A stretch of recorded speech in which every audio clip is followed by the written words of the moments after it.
Namaste, everyone. Hello, YouTubers, back again. All right, so today we're going to, let Kaya, aka Shiva, Big Blue Homie, we're going to talk about the Akashic Records. Okay, so we're going to talk about the Akashic Records. He wants it to be pronounced the way it's supposed to be pronounced, which is the Akasha Records. So it's Akasha, but we can say the Akashic. They understand exactly what it means. So we're going to talk about the Akashic Records in full detail. Now, I don't have my drawings of the actual Akashic Records that I was shown to, and not just my vision, but in the truth of what they've shown to me of what this place looks like, where they operate from. All right, so the Akashic Records is, and this is a state, all right, because we have to clarify this up with the public. The Akashic Records is source consciousness. It's source consciousness. It's not God. All right? So source consciousness is not God. Shiva. Yes, my lord. It is the Akashic Record. It's God's source consciousness. He's saying no. Let's say that again. It's God's source consciousness. All right. From what he's saying is that you can't compare the Lord to source consciousness. It's much bigger than that. God is much bigger than, I wouldn't even say God. He's bigger than the word, let alone source consciousness. All right? This is one of Shiva's big things that he has to get out, is that you cannot compare God to source consciousness. That's not the same. Yamugmi is not source consciousness at all. And we're going to talk about the name of God and what God, his name truly is, which is Yamugmi. As y'all know, guys, of Yahweh or Jehovah or Allah, it's Yamugmi. All right, so that's another video we'll talk about of Adi Shakti and Yamugmi and their roles when people attain luminosity, or when they attain moksha, or they ascended, or if they have a near-death experience, they always go to the shining blackness or the shiny, inky, loving, dark energy. And it's Yamugmi, it's our Lord. So anyways, you don't want to compare our Lord to a well of the records. Okay, so the Akasha Records is, it's a well. It's a well filled up with silicon. All right, it's a fluid, and this fluid retains brains. It has brains in it, physical brains, physical brain, gray matter. All right. And each living entity in all the universes are in the records. So there's your source consciousness. But it's not consciousness, it's all consciousness in a source well. So it's a well. And the Akashic Records is a well bigger than y'all guys can imagine. It's deeper internally than it is externally. Externally, how they operate from the Akashic Records worldview room is, how big is the Akashic Records tablet well that I've seen? It's in dimensional space wise to our dimensional space. Is it like 2 by 2 feet, 4 by 4, 6 by 6 feet, 12 by 12 feet? So this, to our dimensional space, to match it to their size, because they're bigger than that, is about 12 by 12 foot well outside. Inside, it's bigger than that. It's vast. It's like infinite in size, because all the brains are in there. Okay, I've seen this when I had my visions of traveling to the Akashic Records outside of it. And all the divine beings, they like tend to the brains. All right, they tend to them. They're like the caretakers of all consciousness, which is your source consciousness, which is not conscious. You can't compare God to a source of all consciousness, which is the Akashic Records. All right, so the Akashic Records is where physical brains are uniform and sitting in a fluid of silicon. All right. Sounds like science fiction mumbo jumbo, but I promise you, I was in the records and I was in silicon, and I didn't want to come back here. When I died and was brought to the records in front of our Lord, Yamugmi, and they showed me the truth inside of the records of my life, of how I'm about to be living here in the next 68 years. But I didn't want to come back here. When I died and went home, I didn't want to come back, and they had to kick me out of the records, back into the other records that were trapped inside of. So inside of this black hole we're stuck in, there's also another record here, which is kind of like, I don't know, let's call it Mars' record of hell. He has his own hell well too, and so as copies, it's all about cloning. All right, it's all about cloning with them, with Mara and with everybody up in upstairs in Lashar in the outer heaven. All right, so every brain is physically in the Akashic records, sitting in a fluid, and they are uniform. Kind of like, don't think about the movie The Matrix, how everybody was plugged up into the machines, but everybody's plugged up into the Akashic records. And it's organic. It's not medical. It's not medical. I'm sorry. It's not mechanical. It's all organic. So each brain is hooked up to a stem, as a stem is hooked up to a lotus flower. And a lotus flower in a garden of fields of infinite flowers, all the brains are connected to each lotus flower. So birthing themselves, how Shiva explains how they're always infinite and how they always never die. They never do, because they keep birthing themselves out of the records into another flower as a physical being, because everybody in heaven is born from a lotus flower. I don't care who the hell you think you are. In heaven, everybody's born from a lotus flower, birth. All right?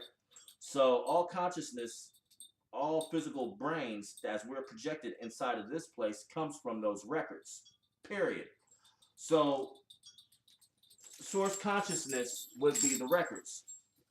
It's the only place where all understanding of all sentience exists at, and then projects from there to other realities. So our physical brains without bodies are in the Akashic records. All right. Now, this Akashic records business is going to get deeper, because this is how we are here today. Everybody that's in the Akashic records is dead. Everybody has died. All right. There's a big, great war in heaven. A lot of people died, but they get reborn in a flower, as well as retaining information of memory. When you look at Hinduism or Buddhism, you're going to see a lot, and then when you go to high heaven, you're going to see a lot of adornments of skulls. You're going to see a lot of adornments of heads.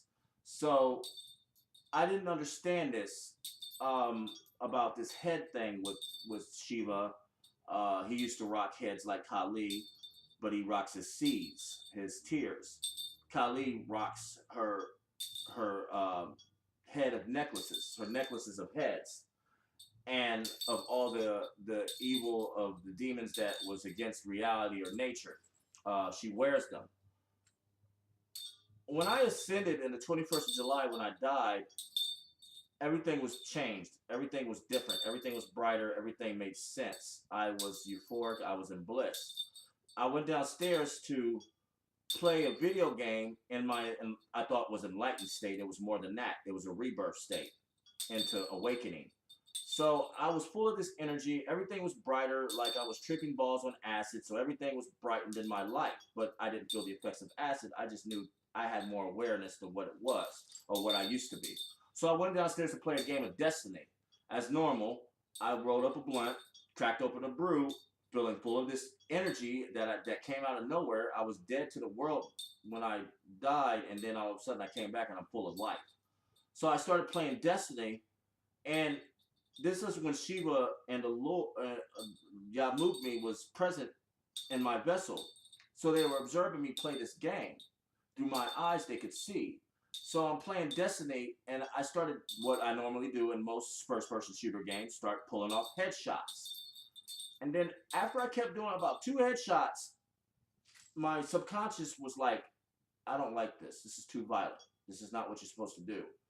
And I couldn't understand why. I just put the controller down. I sold the game the next day. I didn't understand why I was selling a game that I'm so used to loving. I was level 20 on Destiny. Come on. I was on my way to doing other characters. And all of a sudden, I just stopped and don't even want to play it anymore because something triggered in the response in my brain subconsciously when I was doing headshots that it was against the rules. I didn't know what he meant for months. So, anyways, headshots, anything that is dealt with the brain is a problem to heaven. So, let's say you're a killer and you're pulling off headshots, whether it be in a virtual world, because there's so much about subspace realities I got to explain in other videos. But anyways, long story short, don't mess with the mind here. Don't shoot somebody in the head.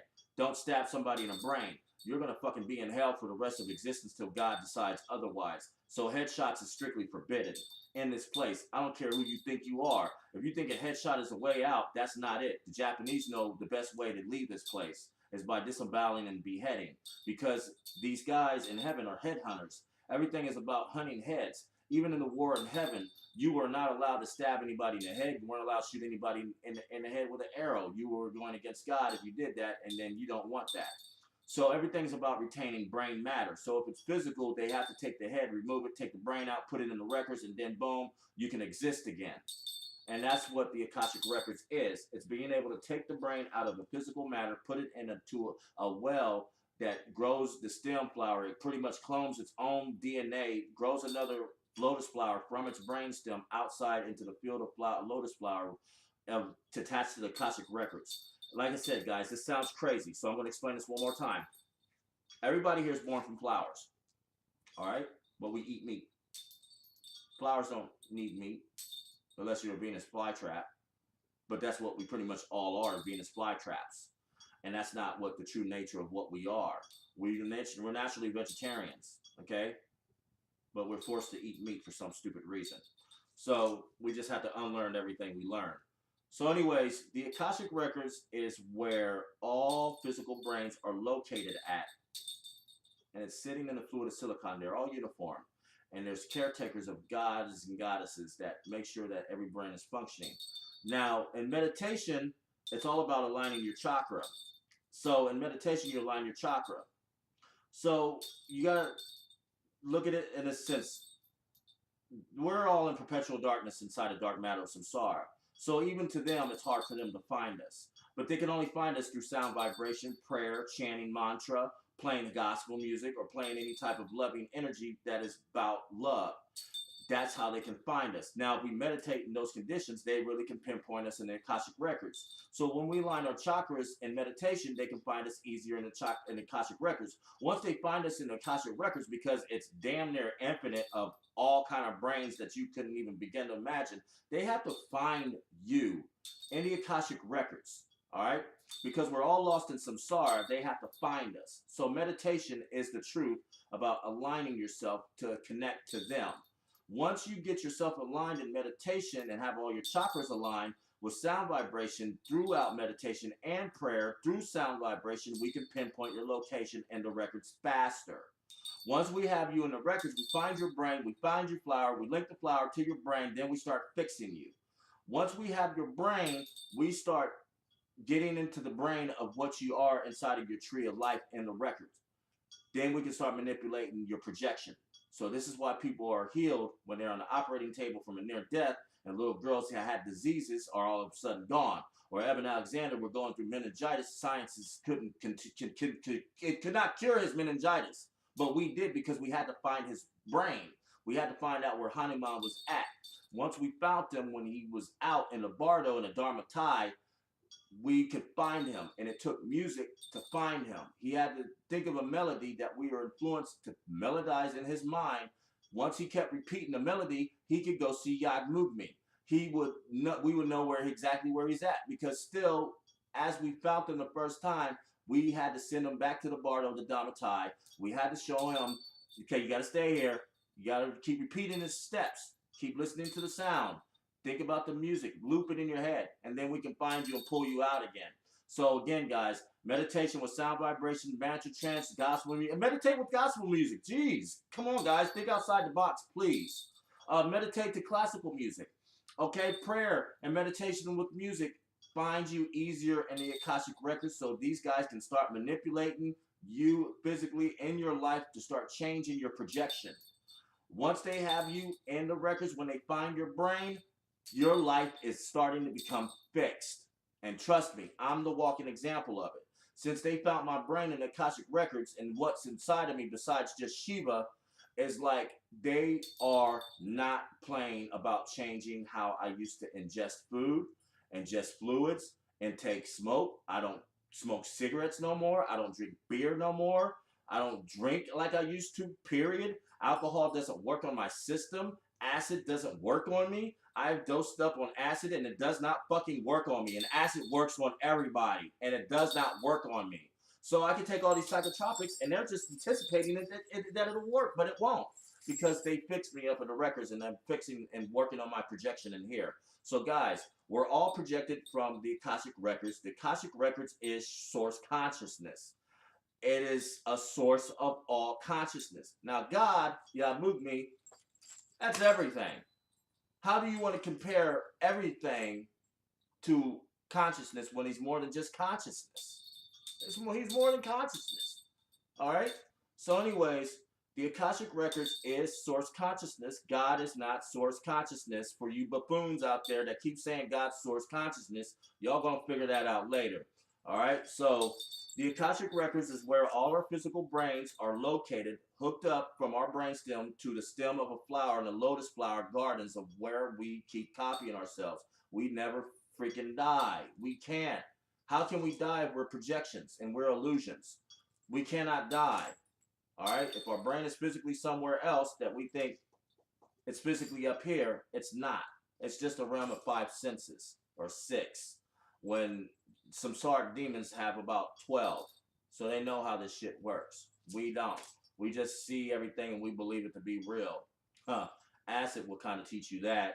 Psychedelics will kind of teach you that. But the thing about psychedelics is that people can't read into psychedelics as way as Timothy Leary did.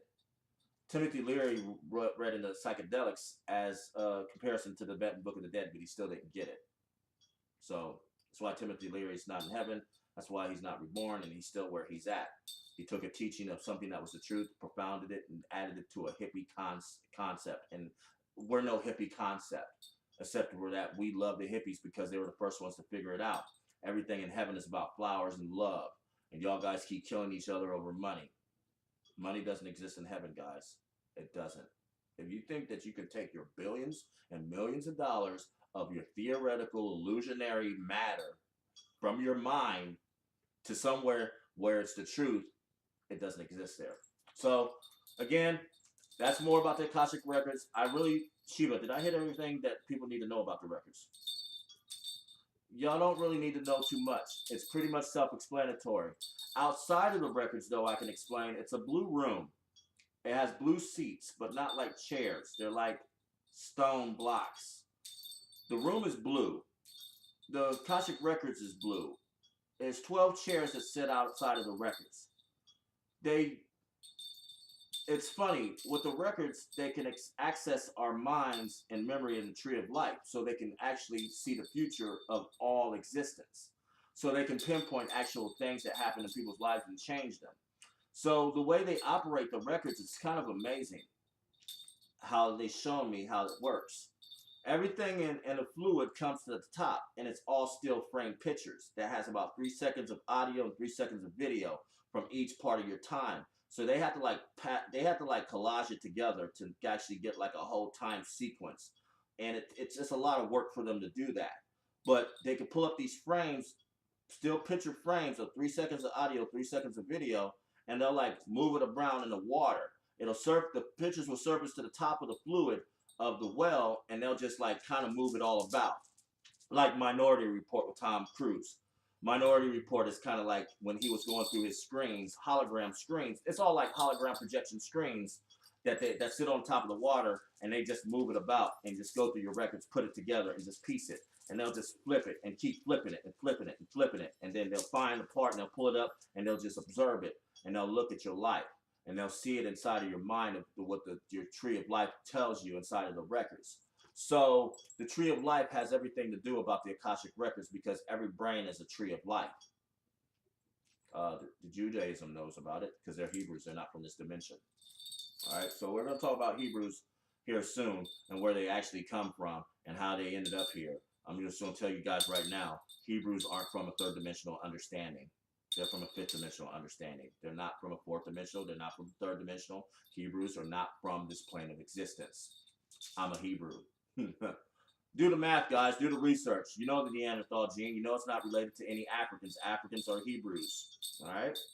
They descended here in Lemuria.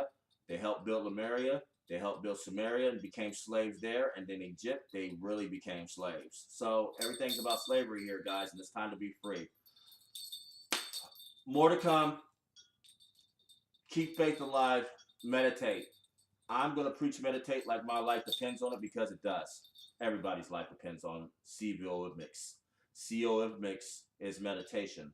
And that's Lashard for the style. And how we describe meditation to how we describe it to ourselves, I have to explain what meditation truly is. So that's definitely another video that we're going to talk about is CO mix. CO mix is what the angelic beings of the divine, all the multiple armed Lasharkim, all the Reiki Mokinens, the monkey gods and demigods, goddesses, they all live and breathe COF mix. COF mix is meditation to the divine. All right? But the way Shiva explains what COF mixing is not how we think meditation is. Because we know what meditation does, science is still trying to discover how it works. I'm going to tell you the truth about what meditation is. It's COF mix. COF mix is meditation to the divine. So heaven does everybody. They don't sleep up there. There's no such thing as sleep. It's COF mix. It's not sleep. It's COF mix. Meditation. So anyways, peace out, guys. I'll be back with the next video. We'll probably talk about COF mix, which is meditation. All right? Peace.